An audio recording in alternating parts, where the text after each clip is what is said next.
नमस्कार, आप देख रहे हैं देवभूमि इनसाइडर। मैं हूं आपके साथ रश्मि पवार मेहर। अभी हमारे साथ मौजूद है वीरेंद्र कालरा जी, जिनसे हम बजट के बारे में बात करेंगे। सर, सबसे पहले तो कल जो बजट आया है उसमें क्या खास है, उसके बारे में हमें जानकारी दीजिए।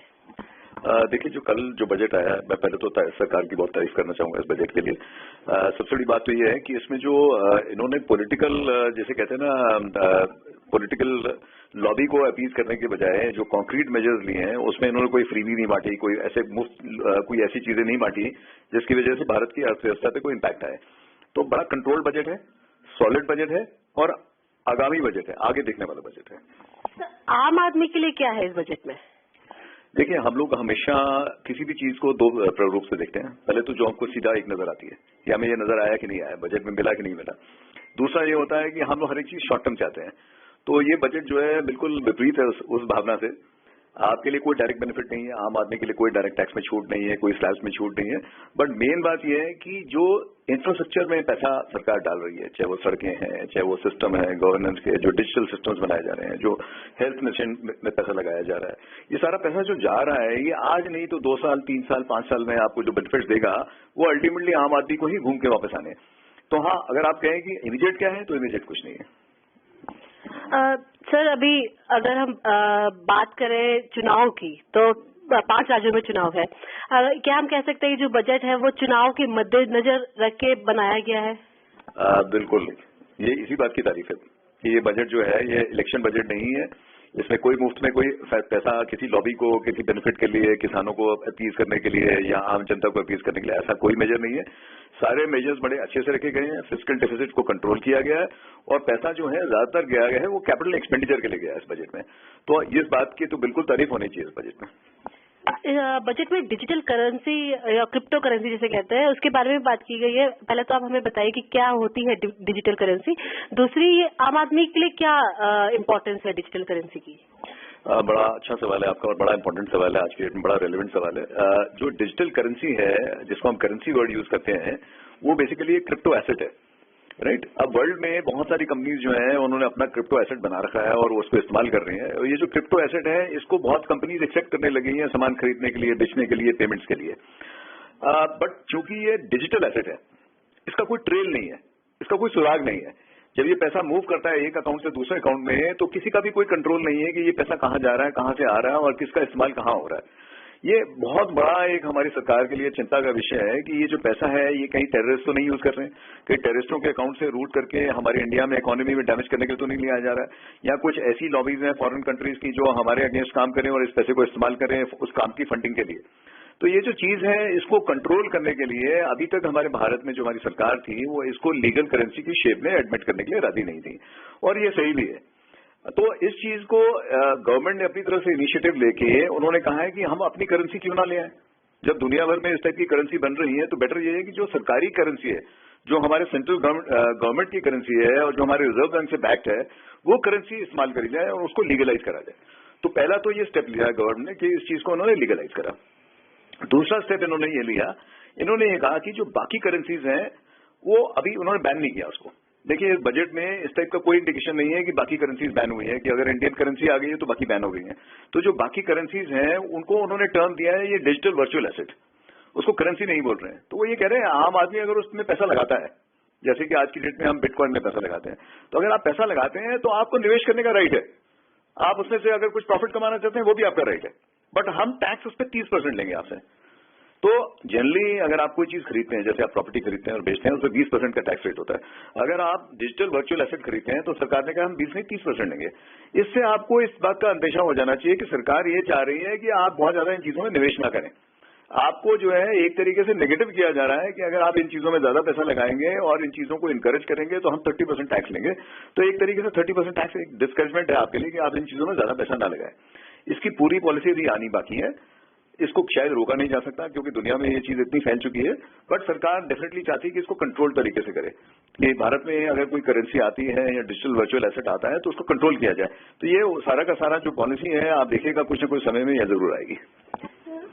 डिजिटल करेंसी जब हम बात करते हैं तो आप कह रहे हैं कि सरकार चाहती है कि निवेश ना करे या कम से कम निवेश हो इस पे, पर जो यूथ है वो बहुत अट्रैक्ट होता है इसकी तरफ, और अगर आम आदमी के लिए भी ये बहुत ज्यादा अट्रैक्टिव होता है, तो आप आम आदमी के हिसाब से कैसे इसको देखेंगे कि आम आदमी किस तरह से फायदा उठा सकता है, उठाना चाहे तो देखिए क्या है, डिजिटल करेंसी जो है उसमें स्पेकुलेशन बहुत ज्यादा है आज की डेट में। बिटकॉइन में और जो उसके नाम के और कॉइन्स हैं जो मार्केट में चल रहे हैं वो स्पेकुलेशन है, और जो आम आदमी है जो पैसा लगाता है तो वो एक दूसरे को देख के पैसा लगाता है। उस चक्कर में आप अपने हाथ जला लेते हैं, बिकॉज कोई चीज जो होती है उसकी वैल्यू गिर जाती है और आपको पता नहीं चलता। जैसे अभी बिटकॉइन एकदम गिर गया तो जिन लोगों ने बाद में पैसा लगाया होगा उन लोगों ने अपने हाथ जला दिए होंगे, बट जिस लोगों ने हो सकता है 5 साल पहले लगाया होगा वो ऑलरेडी इसमें से पैसे कमा चुके हैं। तो आज की डेट में स्पेकुलेशन की कैटेगरी में आता है। तो इसलिए कहीं पे भी कोई भी निवेश करना हो, कभी भी ये चीज को आप एडवाइस नहीं किया जाता। एज अ चार्टर्ड अकाउंटेंट मैं बिल्कुल नहीं एडवाइस करूंगा कि आप स्पेकुलेशन में खेलें, राइट। आपको क्या करना है कि जो ये टेक्नोलॉजी है बिटकॉइन की या फिर ये जो क्रिप्टो करेंसी की टेक्नोलॉजी है, इसके नीचे जो अंडरलाइन टेक्नोलॉजी है ब्लॉकचेन, और जो दुनिया में रेवोल्यूशन आएगा वो ब्लॉकचेन की टेक्नोलॉजी से आएगा। वो सिर्फ क्रिप्टो में आप उसको इस्तेमाल कर रहे हैं, बट ब्लॉकचेन के जो पोटेंशियल है मार्केट में, जो ब्लॉकचेन टेक्नोलॉजी का है, उससे बहुत सारे काम ऐसे करे जा सकते हैं जिससे हमारे फाइनेंशियल सिस्टम, जो हमारा फिनटेक सिस्टम है, जो नया अभी बैंकिंग से अलावा हमारे यहाँ जो फिनटेक सिस्टम डेवलप हो रहा है, उसका बहुत बड़ा उपयोग करने वाला है। तो आप देखेंगे तो रेवोल्यूशन आने वाला है ब्लॉकचेन से कंट्री में। बजट की अगर हम बात करें तो उत्तराखंड, अगर हम स्पेसिफिकली बात करें तो उत्तराखंड के लिए क्या खास है इस बजट में, और उत्तराखंड के लोग किस तरह से फायदा उठा सकते हैं जो कल का बजट था उससे? बिल्कुल। तो देखिए उत्तराखंड के बजट के लिए अगर मैं स्पेसिफिकली कहूँ तो बिल्कुल 1-to-1 डायरेक्ट कोरिलेशन में कोई बेनिफिट नहीं है। हाँ, कुछ ऐसे मेजर्स हैं जो हमारे को, चूंकि नेशनल बजट है, ये सेंट्रल गवर्नमेंट का बजट है, स्टेट का नहीं है, तो सेंट्रल गवर्नमेंट के बजट में कुछ चीजें ऐसी एलोकेशंस हैं, कुछ ऐसे सेक्टर्स के एलोकेशंस हैं जो हमारे बजट के लिए काम आ सकती हैं या हमारी स्टेट के लिए काम आ सकती हैं।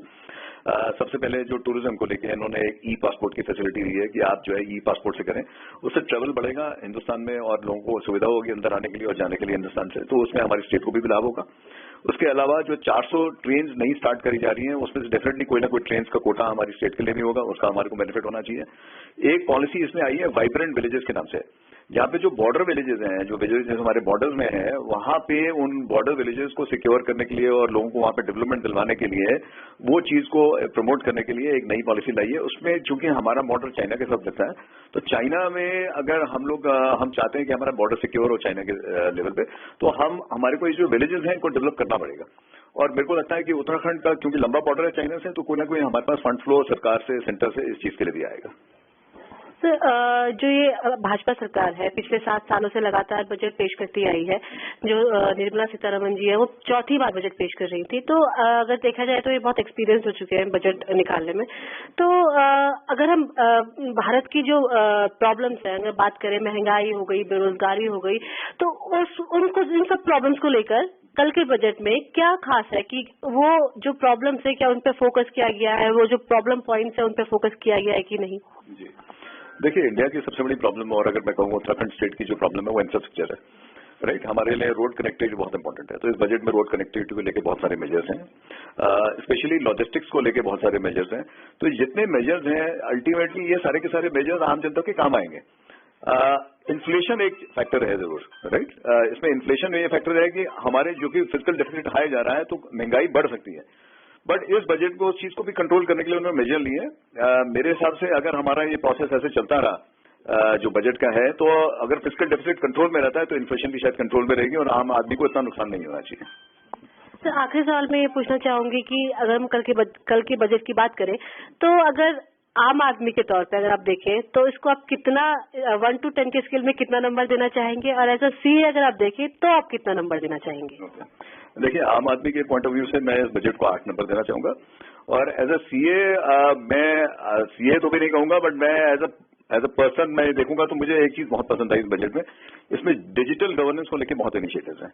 तो मुझे ये चीज लगती है, मैं ये व्यक्तिगत लेवल पे कह रहा हूँ, not as a CA profession, मुझे ये जो चीज लगती है कि देखिए क्या है, अगर इंडिया में करप्शन को कम होना है, और करप्शन जैसे ही कम होगा इस इंडिया का जो इकोनॉमी है वो एकदम जम मारेगा। उसको कम करने का तरीका एक ही है आज की डेट में, वो तरीका है सिर्फ डिजिटल गवर्नेंस। हम कुछ चीजें ऐसी करें डिजिटल गवर्नेंस में जिससे करप्शन का जो पॉसिबिलिटीज है वो रिड्यूस हो जाए सिस्टम से, और हमारी जो इकोनॉमी में जो ईज ऑफ डूइंग बिजनेस है या ईज ऑफ लिविंग है हमारे आम सिटीजन के लिए, वो बढ़ जाए। धन्यवाद हमसे बात करने के लिए।